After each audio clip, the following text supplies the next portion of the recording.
Bem, pessoal, boa tarde a todos. Queria agradecer o convite por estar aqui, agradecer ao André. Bem, como ela me anunciou, meu nome é Alício, eu trabalho na Mars, trabalho no Centro Mars de Ciência do Cacau, que fica lá no sul da Bahia, junto com o meu colega Guilherme, que apresentou mais cedo falando de poda. Nessa palestra aqui a gente vai falar sobre boas práticas de colheita e pós-colheita do cacau, né, com a finalidade de atingir um cacau de qualidade, amêndoas de qualidade, principalmente amêndoas que entreguem qualidade sensorial. Bem, um dos fatores que influencia a qualidade do cacau é a genética, né? O produtor ele tem que conhecer os materiais que ele tem, a genética que ele tem na propriedade, porque a genética, as variedades têm características diferentes, tá? Vocês podem ver que a gente tem variedades que têm fruto com coloração amarela quando está maduro, fruto com coloração alaranjada. A gente tem características morfológicas do fruto, né, diferente. A gente tem fruto pequeno, fruto grande, fruto com casca enrugada, fruto com casca lisa. A gente tem características fisicoquímicas da semente, né? A gente tem tamanho de amêndoa, tem amêndoa que quando seca pesa menos de 1 grama, tem amêndoa que quando seca pesa mais de 2 gramas. Quantidade de gordura na amêndoa, teor de açúcares, volume de polpa. Tem variedades que quando você prova a semente, você tem uma polpa mais doce, algumas variedades uma polpa mais ácida. A gente sente notas aí de melão, que lembra manga. Então, é importante a gente conhecer essas características do genótipo, da variedade, para se conseguir chegar a um cacau de qualidade, um cacau que vai expressar características sensoriais, tá? Falando em semente, vocês podem ver que a gente tem pigmentação da semente diferente, a gente tem variedades que têm sementes com a pigmentação mais escura, com a pigmentação mais clara, com a pigmentação totalmente clara. A gente tem variedades que têm no mesmo fruto sementes escuras e semente clara. Então tudo isso vai influenciar. Claro, a gente vai destravar essas características no processo de pós-colheita para que a gente chegue naqueles atributos que a gente pode enxergar ali nas rodas dos aromas. Então você quer desenvolver, ter um equilíbrio nas características primárias do cacau, né? Todo cacau ele tem lá a sua nota cacau, a astringência, amargor, acidez é característico do cacau. Mas a gente também quer verificar se essa variedade ou esse genótipo tem notas complementares, né? Notas auxiliares, floral, frutado, picante. E o que a gente não quer nesse processo de pós-colheita é que o cacau desenvolva off flavors, sabores indesejáveis, características indesejáveis, que não conferem qualidade ao seu cacau, tá? Bem, então a gente, para destravar aquele perfil sensorial que a genética pode entregar, a gente precisa seguir essas etapas do processo de beneficiamento com rigor, tá? Porque são 5 as etapas: colheita, quebra, fermentação, secagem e armazenagem, e a qualidade de uma etapa interfere na qualidade da outra, tá? Se você não fizer uma boa colheita, você fatalmente vai ter, no final, ali uma amêndoa que não vai ter qualidade. Na colheita, então, a gente precisa fazer um bom planejamento dessa colheita. Para quê? Para colher frutos maduros, né? Colher frutos no exato ponto de maturação ali, quando os açúcares estão desenvolvidos, quando você tem, nessa imagem aqui, uma polpa brilhosa, uma polpa volumosa, quando você vai tirar essas sementes ali, ela sai com facilidade, tá? Então, é uma característica de fruto em ótimo estado de maturação para fazer cacau de qualidade. O que você deve evitar, né? A gente, na Bahia, tem muito problema com podridão parda, vassoura de bruxa. Eu não sei quais as doenças do cacau que vocês têm aqui em São Paulo, mas é o tipo de cacau com doença que não deve ir para a sua massa, porque ele fatalmente vai contaminar a sua massa. Então, um cacau doente, ele tem que ser descartado e dado o destino para que ele não, né, prolifere mais doenças na sua lavoura. A gente lá na Bahia tem um grande problema também com animais, né? Principalmente o pica-pau. Ele faz um furo no fruto ainda na planta, né? E quando ele abre aquele fruto, né, o cacau antes de ser aberto ele é estéril. Quando você abre, você tem a introdução de micro-organismos. Esses micro-organismos vão começar a fermentação. Então, uma coisa que eu gosto muito de fazer andando lá nas roças, quando eu encontro um fruto desse, é sentir em que estágio a fermentação está. Porque ali, dependendo do tempo que ele foi perfurado, você vai ter ali ou um aroma de álcool etílico, um aroma de ácido acético, ou até já aromas indesejáveis, né? Dependendo da qualidade dessas amêndoas, você pode utilizá-las. Agora, não mistura ela com esse cacau sadio aqui, porque você vai ter estágios, vai ter uma desuniformidade na fermentação, porque você vai ter sementes com estágios diferentes. Então, o que a gente não quer? Aquele tipo de massa de cacau ali, ó, com amêndoas atacadas, infectadas, aquilo ali com 2, 3 dias de fermentação, você vai ver que ele vai desenvolver um monte de aromas indesejáveis, um monte de off-flavor. Peixe, chulé, como o professor falou aqui mais cedo, aquele perfil de amêndoa seca ali que a gente não quer, aquela amêndoa feia, aquela amêndoa que não representa qualidade. E a quebra? Bem, lá na empresa a quebra que a gente faz é uma quebra manual, né? Mas como alguns palestrantes já citaram aí, tem quebra mecanizada que dá para fazer um cacau de qualidade também. O local de quebra preferencialmente deve ser um local coberto, um local limpo.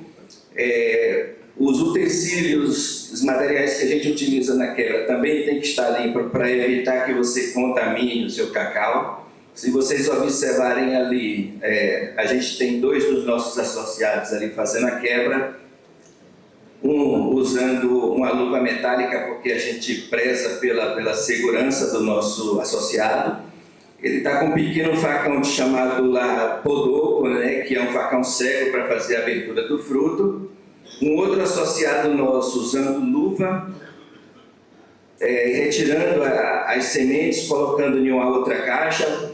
A gente pode usar aí caixas plásticas, baldes. O importante é que estejam limpos e seja importante também que tenham tamanhos, né, padrão para poder quantificar a sua produção, né? Porque o que a gente quer depois é aquele tipo de semente ali, ó, semente com bom volume de polpa, que expressa a qualidade. Bem, a fermentação. Bem, aqui é realmente a etapa mais crítica do processo, né? Porque aqui você vai ter, né, numa fermentação natural, você vai ter a atuação de micro-organismos. E você precisa dar condição para esses micro-organismos destravarem aquele potencial de sabor que aquela amêndoa sua tem, que aquela variedade pode expressar.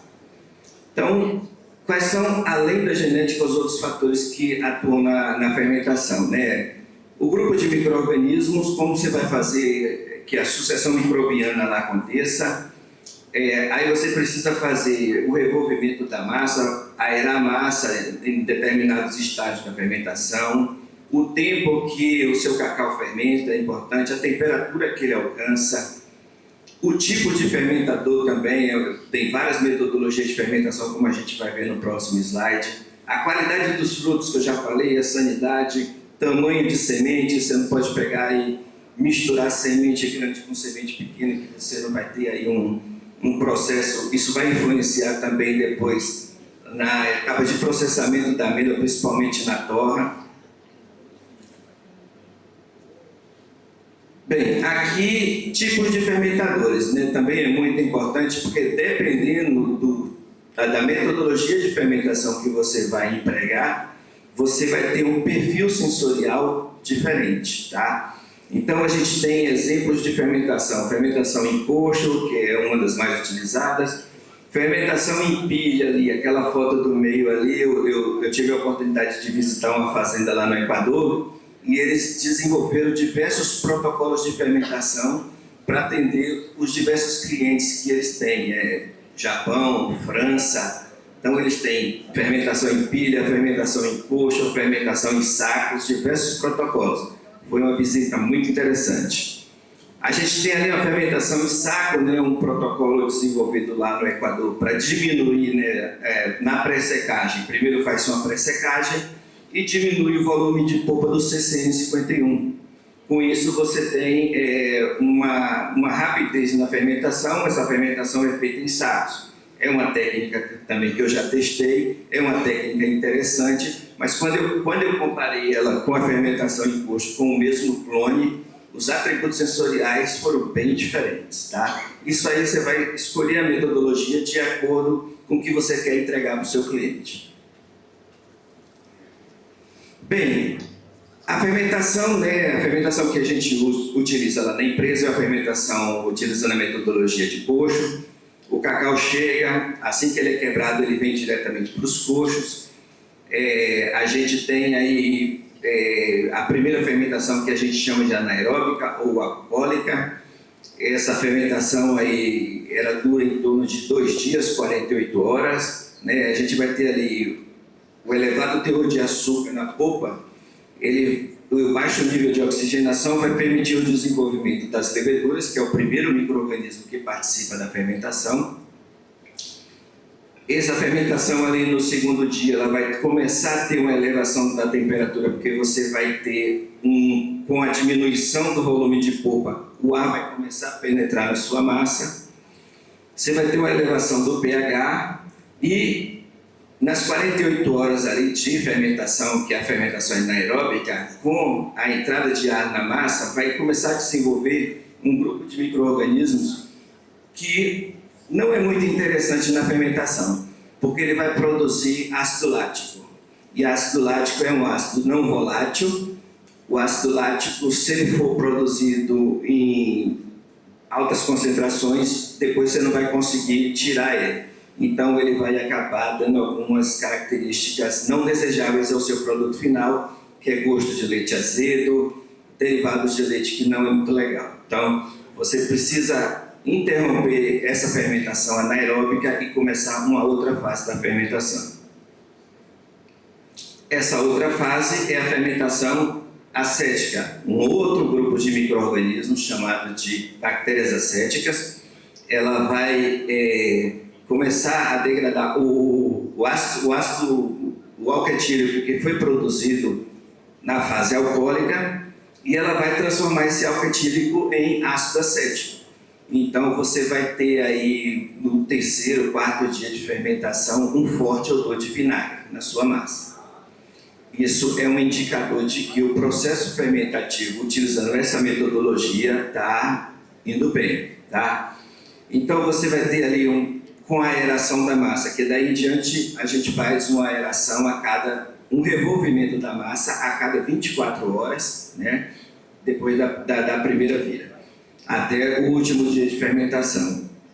Aí nesse processo, né, o ácido acético aí ele começa uma etapa muito importante, né? Porque ele começa a penetrar na semente, né, ali pelo embrião.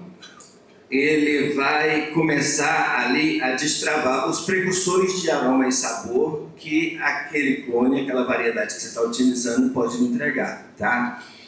Essa fermentação, nessa metodologia que a gente utiliza, dura em média 5 a 7 dias, tá?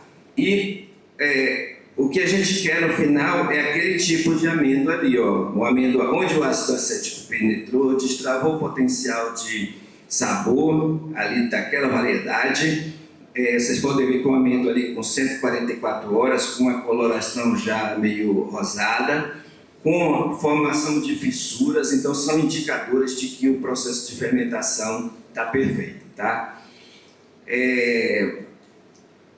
Um detalhe muito importante aqui é que quando sua fermentação chega ali no quinto, sexto dia, aí é um momento crítico. É um momento crítico porque a temperatura da massa, que está em torno ali de 50 graus, 45, vai começar a baixar. Quando essa temperatura começar a baixar, vai aparecer um novo grupo de micro-organismos indesejáveis, que são bactérias filamentosas e bactérias esporulantes e fungo-filamentosos. Esse grupo de micro-organismos vão produzir aquelas características indesejáveis que o professor falou mais cedo, né? Chulé, aroma de peixe, ácido amônia, e você vai começar a perceber isso na sua fermentação. E se você começar a perceber isso, você produziu um cacau que não vai entregar qualidade no final, porque depois você não vai conseguir retirar essas características indesejáveis, tá? Então, uma das formas de você verificar é fazendo um corte das suas amêndoas e avaliando a coloração interna, medindo a temperatura é um ótimo indicador. Você pode usar um termômetro tipo espeto. Eu costumo dizer que a fermentação também, você usa muitos sentidos, né? Uma das coisas que eu faço todo dia quando eu chego na MARS é ir direto na casa de fermentação. Eu tenho uma paixão por casa de fermentação, porque lá eu vou verificar como é que está a massa. Eu uso o sentido da visão para verificar se a fermentação está indo bem. Eu uso o sentido do tato para sentir, né, tocar, sentir a temperatura, cheirar, sentir os aromas, porque tudo isso lhe indica como está o processo da sua fermentação. E aí a fermentação ali chegou no sexto, sétimo dia, você viu que a temperatura não está adequada, o ácido acético você já diminuiu a concentração, então está na hora de interromper esse processo. E aí a gente interrompe esse processo levando o cacau para secar, tá? Geralmente o cacau, quando ele sai da fermentação, ele está ali com umidade ainda muito alta, umidade em torno de 50% a 60%, você precisa diminuir essa umidade para 7% a 8% para preservar a qualidade depois na armazenagem, tá? Aí nesse processo o cacau continua eliminando o ácido acético que foi formado lá, está no processo de cura, destravando os precursores de aroma e sabor, tá? A gente tem ali uma imagem, né, uma estrutura que é muito utilizada na Bahia para secar cacau, que é a barcaça. Então a gente tem ali o nosso associado, o Genilson, mexendo o cacau, né? A gente tem durante o ano, boas condições climáticas para secar cacau de forma natural, né, na Bahia. Então a gente utiliza muito as barcaças, né? Para quem não conhece, a barcaça é uma estrutura que tem um teto móvel, geralmente um teto de zinco, com lastros de madeira, tá? A gente tem também a secagem natural em estufa solar, uma metodologia hoje muito utilizada principalmente por produtor de chocolate, de cacau fino, de cacau gourmet, tá? E que desenvolve na secagem uma amêndoa de ótima qualidade, como também na barcaça, tá? A grande vantagem da estufa solar é que você, quando está com períodos chuvosos, você consegue um processo de secagem bem interessante, porque ela concentra o calor ali e você permite que o seu cacau não molhe, já ao contrário da barcaça, que você precisa fechar ela. A gente tem também, como o professor já mostrou aqui mais cedo, a tecnologia da secagem artificial, né? Lá na Bahia é muito utilizado a lenha para poder gerar calor e secar o cacau. É uma secagem também que funciona, mas é uma secagem que você tem que tomar alguns cuidados, né? Primeiro, o sistema tem que ser bem eficiente, porque cacau absorve aromas do ambiente com muita facilidade, né? E a fumaça pode contaminar a sua amêndoa. E fumaça é considerado um defeito, é considerado um defeito pela indústria moageira, pela legislação brasileira. Um outro gargalo que você tem também é que é uma secagem muito rápida, geralmente dura em torno de 2 a 3 dias, ao contrário da secagem natural que dura ali entre 8 e 10 dias, né? Uma secagem mais lenta. E nessa secagem, dependendo da temperatura, você vai impermeabilizar a testa da amêndoa, a casca, né?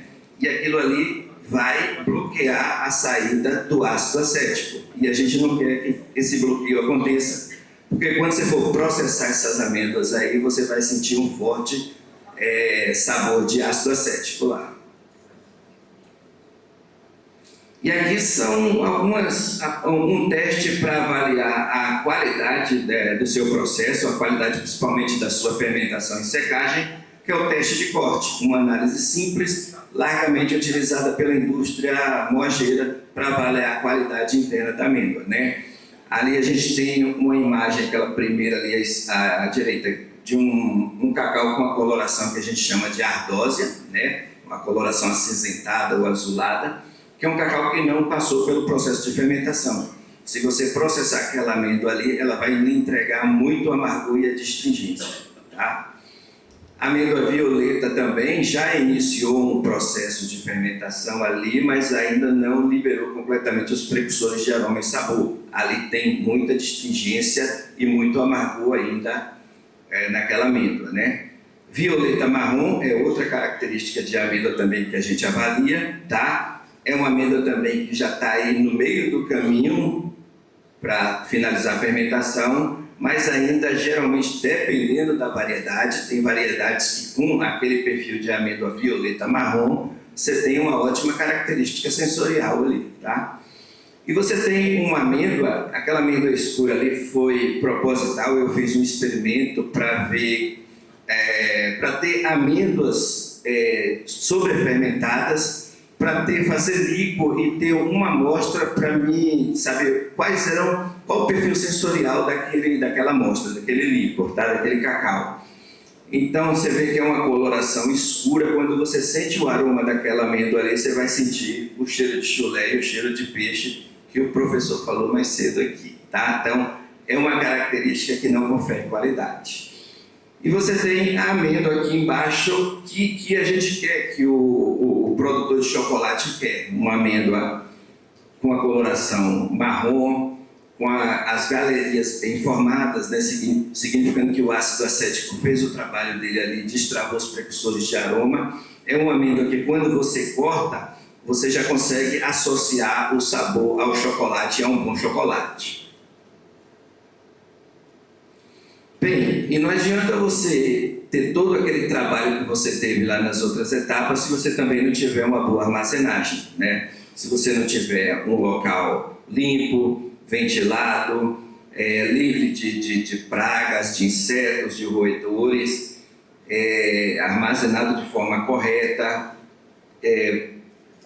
não adianta, senão você não vai ter essa qualidade que você teve todo um trabalho para fazer anteriormente, tá? Então você precisa ter aí, evitar o crescimento de fungos aí na sua armazenagem, ter uma umidade relativa aí controlada.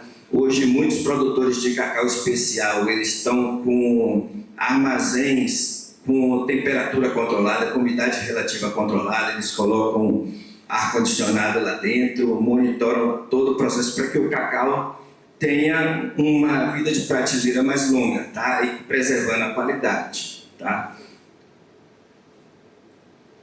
Bem, e fazendo uma síntese aqui do que eu queria falar para vocês, né, conhecer a genética que você tem na sua propriedade, que você vai trabalhar, que você quer produzir um chocolate, colher no ponto certo de maturação, quebrar sem ferir as amêndoas, quebrar no ambiente adequado, com os materiais adequados, levar para a sua fermentação, proporcionar que os micro-organismos atuem destravando aqueles precursores de aroma, reduzir a umidade com a secagem, continuar a cura do processo, levar para armazenagem, não deixar que mofo contamine as suas amêndoas, que insetos contaminem as suas amêndoas, ter um ambiente também limpo. Uma coisa importante, armazém de cacau, como a gente chama lá na Bahia, né? é só para ter cacau, né? Porque a gente tem experiência de visitar algum armazém e você encontrar todo tipo de coisa dentro do armazém, né? Equipamentos agrícolas guardados, vasilhame com óleo para alimentar as máquinas. Então, isso realmente não confere qualidade. Você, por fazer isso, você vai estar prejudicando tudo que você fez aqui nas etapas anteriores, tá? Bem, então essa é a mensagem que eu queria falar para vocês. Estou muito feliz em estar aqui, estou numa expectativa aqui muito grande que daqui a alguns anos a gente vai estar aí com o cacau sendo produzido aqui, ganhando prêmios internacionais. Eu espero, assim, muito em breve estar provando o chocolate que vocês vão fazer com esse cacau aí e estar tendo ótimas experiências sensoriais, tá? Muito obrigado.